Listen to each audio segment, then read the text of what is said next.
तुलसी का पौधा अचानक से सूख गया है या तुलसी में नई नई पत्तियां नहीं आ रही हैं। कुछ पौधे तुलसी के कुछ स्टेम्स सूख रहे हैं और कुछ हरे पत्ते हैं। तो कौन सा ट्रीटमेंट करने के बाद आप अपने तुलसी को सालों भर हरा भरा बनाकर रख सकते हैं और फैब में वो काम करना एकदम ज़रूरी रहता है। आज की वीडियो में मैं आपको बताने वाली हूँ कि ये काम आप फरवरी में जब अपने तुलसी के पौधे के साथ करेंगे तो तुलसी के सूखे हुए पौधे को बहुत ही जल्द फ़ैब के अंत तक हरा-भरा कर सकते हैं। देखिए, कई बार मैंने देखा है कि बसंत की शुरुआत होते ही जैसे ही धूप तेज़ होती है, जैसे ही आप देख रहे हैं अभी 2-3 दिनों से धूप काफ़ी तेज़ होने लगी है, तो तुलसी के पौधे में कुछ स्टेम्स सूखने लगती हैं, कुछ पत्तियाँ लटक सी जाती हैं, पत्तियाँ बिल्कुल रूखी बेजान सी जैसी आपको नज़र आ रही हैं, ऐसी होने लगती हैं। अब ये वो समय होता है जब आपके तुलसी के पौधे को बहुत कह सकते हैं स्ट्रेंथन की ज़रूरत है, बहुत ज़्यादा ताकत की ज़रूरत होती है क्योंकि मौसम चेंज हो रहा है। ऐसे में हर एक के यदि 3-3 महीने पर हम अपने तुलसी के पौधे को अच्छे से फर्टिलाइज़ करते हैं और ख़ासकर फ़ैब में अच्छे से फर्टिलाइज़ करते हैं, तो गर्मियों में भी हमारी तुलसी नहीं सूखती हैं। इसमें सबसे पहली जो चीज़ है, जो आप ये काम आपको कर लेना होगा, यदि आपके तुलसी के पौधे की कुछ स्टेम्स सूख गई हैं, तो उन्हें कट करके ज़रूर हटा दीजिए।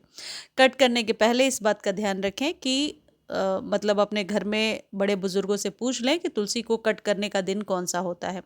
कई बार तुलसी जी लापरवाही की वजह से भी सूख जाती हैं।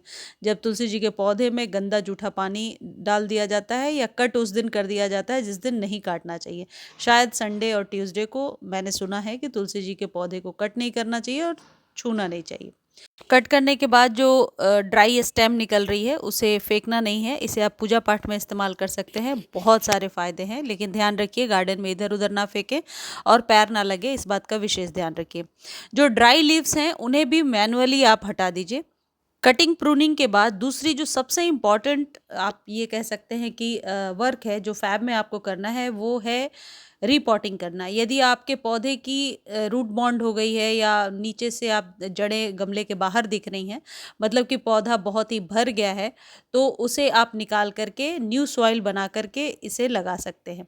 न्यू सॉइल में सैंड ज़रूर आप मिला लीजिए 30-40%। या फिर यदि गमले की नहीं भरी है रूट तो आप गुड़ाई बहुत अच्छे से कर लीजिए, यानी टाइलिंग बहुत ज़रूरी है। इसी श्रृंखला में ये भी जान लीजिए कि यदि आप न्यू पौध लेकर आ रहे हैं नर्सरी से, तो ऐसी वेल ड्रेन सॉइल बनाइए जो कीचड़ सी ना हो। जैसे अभी हाथ में लेकर के मैंने आपको दिखाया, मुट्ठी बांधने पर भी हाथ में लगे ना। तो कीचड़ से मिट्टी नहीं होनी चाहिए, हमेशा भुरभुरी मिट्टी हो, और ऐसा तभी पॉसिबल होगा जब सैंडी सॉइल आप बनाएंगे।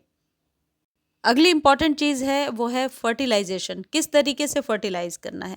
देखिए, एक बहुत इम्पॉर्टेंट जो खाद है जो आपके पास होना चाहिए वो है नीम खली। किसी भी ब्रांड का ले सकते हैं, कोई भी लोकल नर्सरी से ले लीजिए, और यदि ऑनलाइन लेना चाहते हैं तो खरीदने का लिंक डिस्क्रिप्शन में दिया हुआ है। लिंक यदि कॉपी नहीं कर पा रहे हैं तो आप मुझे टेक्स्ट कीजिए, मैं लिंक प्रोवाइड कर दूँगी। नीम खली एक गमले पर 1 चम्मच ही लेना है आपको।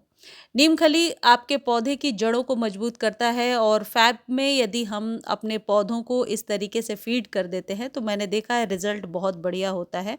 और गर्मियाँ शुरू होते ही तुलसी जी की जो ब्रांच है वो लंबी-लंबी हो जाती है और बहुत ही लश ग्रीन रहती है, सूखती नहीं है, लेकिन स्प्रिंग में एक बार अच्छे से फर्टिलाइज़ करना ज़रूरी होता है। दूसरी जो चीज़ है वो है मस्टर्ड केक का फर्टिलाइज़र, ये एक बार आप ज़रूर अभी दे दीजिए।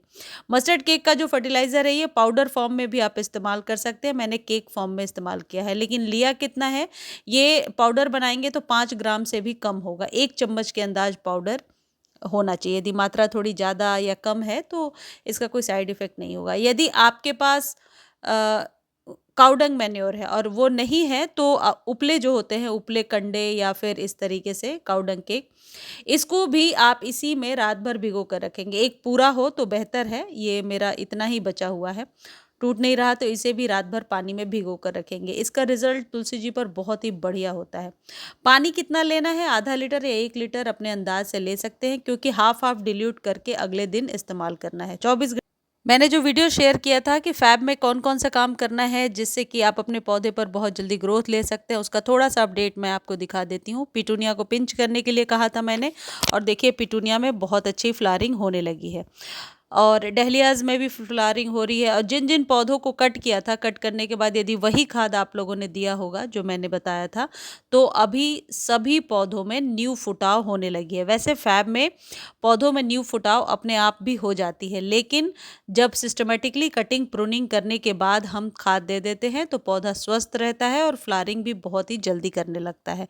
तो मेरे डहलियाज़ में, पिटूनिया में, जो कि फैब से लेकर के मई तक अभी फ्लावरिंग करेंगे, अब और ज़्यादा फ्लावरिंग शुरू हो गई है। मेरे प्रियाज़ बालकनी गार्डन वाले चैनल पर जाकर देख सकते हैं कि कौन कौन से पौधे की कटिंग अभी लगा सकते हैं हम या नर्सरी से खरीद सकते हैं।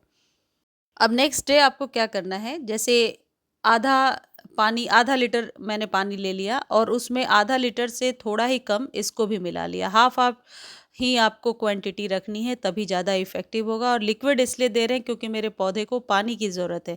यदि ऑलरेडी आप पानी दे चुके हैं और मिट्टी थोड़ी सी नम है तो आप ड्राई फॉर्म में भी दे सकते हैं, लेकिन लिक्विड फॉर्म में जब हम खाद देते हैं, खासकर फैब से लेकर के बरसातों के पहले तक आप कोशिश कीजिए कि लिक्विड खाद दिया करें। इससे पौधे की ग्रोथ ज़्यादा अच्छी होती है, जड़ों तक आसानी से पहुंच जाता है। ये जो नीम खली है, ये पौधे को स्ट्रेंथन देने के साथ साथ बिना वजह जो स्प्रिंग में फंगस क्रिएट होने लगता है उसमें भी राहत देगा। अच्छे से आप पौधे को फीड कीजिए। ये मेरे वही पौधे हैं जो कई बार आप देख चुके हैं, जो बरसातों में हरा भरा हो जाता है और सीज़न के साथ इसकी केयर करनी पड़ती है, तो ये सूखता नहीं है। तुलसी जी का सूखना वैसे भी अच्छा नहीं माना जाता। अभी तुलसी जी को आप पूरे दिन के सनलाइट में रखेंगे, वाटरिंग डेली करेंगे, रिपॉट और कटिंग प्रूनिंग ज़रूर कर दीजिए। फर्टिलाइजेशन का ये उचित टाइम है और प्रूनिंग करेंगे यदि पौधे की तो पौधा घना भी हो जाएगा। मुझे उम्मीद है ये वीडियो आपको बहुत अच्छी लगी होगी। धन्यवाद।